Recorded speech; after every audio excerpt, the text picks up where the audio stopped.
All right, so we're diving into this situation with North Carolina's Lieutenant Governor Mark Robinson. Right, the Republican nominee for governor. Yeah, him.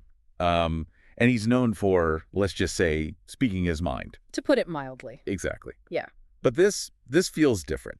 I mean, election season's always a bit of a circus, but with the governor's race this close, CNN drops this bombshell report. And it has the potential to really shake things up. No kidding. And the thing is, it's CNN. They have a reputation. They don't just throw accusations around. This wasn't some, random blog or social media post. This was a big deal. This was CNN putting their weight behind it with their resources, their fact-checking, their legal team.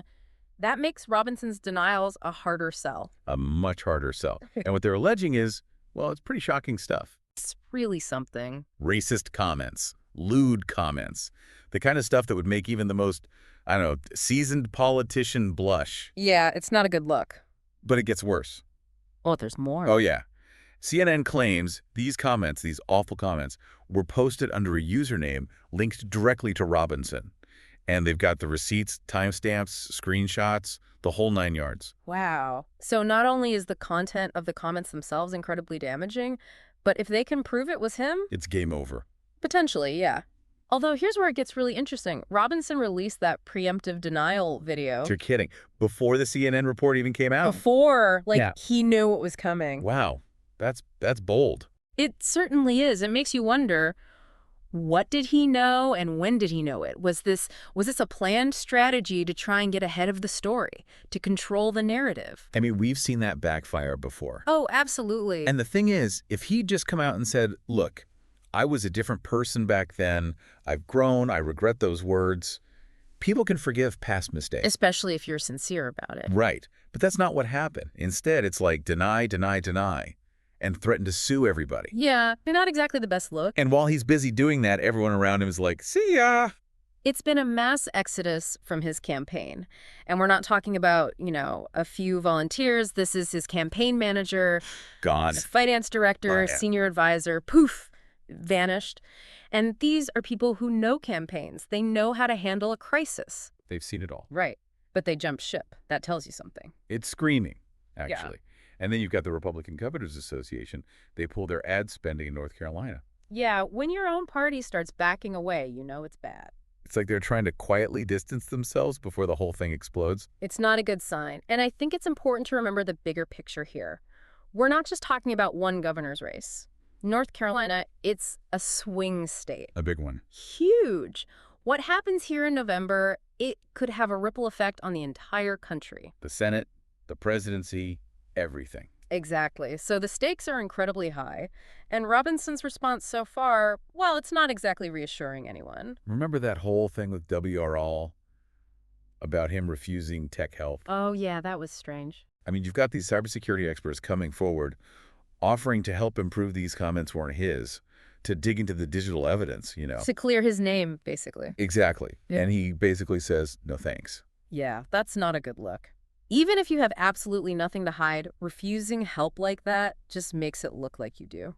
It's like he's saying, I want to control the story, even if it means ignoring the facts. Which just plays right into that narrative that he's more interested in damage control than actually addressing the allegations. Right. So it's all about denying, attacking, threatening lawsuits. But no real action. Yeah, where's the lawsuit? Where's the evidence clearing his name? Yeah. It's all talk, no action. It's almost like he's playing chess, Mm.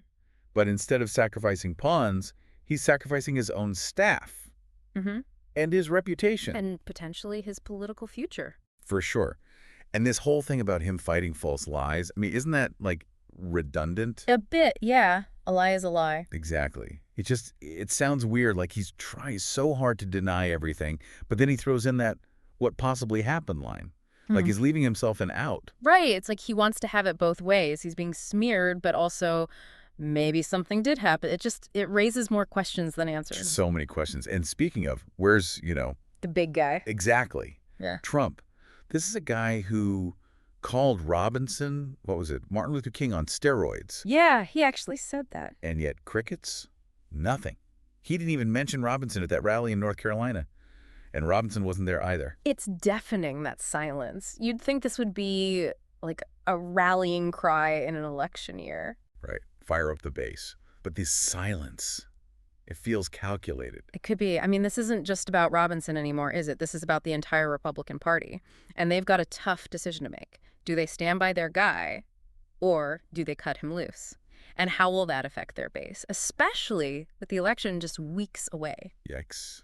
So what now? What do you think happens next? Well, he could tough it out, try to ride this out and hope for the best. He's got that fighter spirit, never backs down. Yeah. But this could be, well, it could be the end of the line for him politically. Especially with those, what was it, user data logs that Politico published.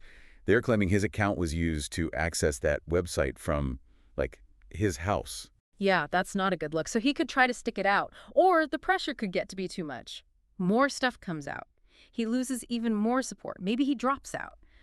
Or, and this is a long shot, but maybe he pulls off a miracle win. Stranger things have happened. True enough. It's just, this whole thing, it really makes you think about the internet. You know, the internet never forgets what you do online. Even if you think you're being anonymous, it can come back to haunt you. It makes you wonder about online privacy and how much weight we should give to someone's past, especially if they're running for office. It's a conversation we need to be having as a society. What's acceptable? What's forgivable? And how do we balance someone's past with who they are today? Big questions. Huge. And I guess that's what we'll leave people with. In this age of, what do you call it, information overload, it's easy to get caught up in the headlines. But we have to remember to think for ourselves, to be critical, to ask questions, and most importantly, to vote. Because at the end of the day, this isn't just about one man or one election. It's about the kind of world we want to live in. And that's a wrap on this deep dive. Thanks for joining us.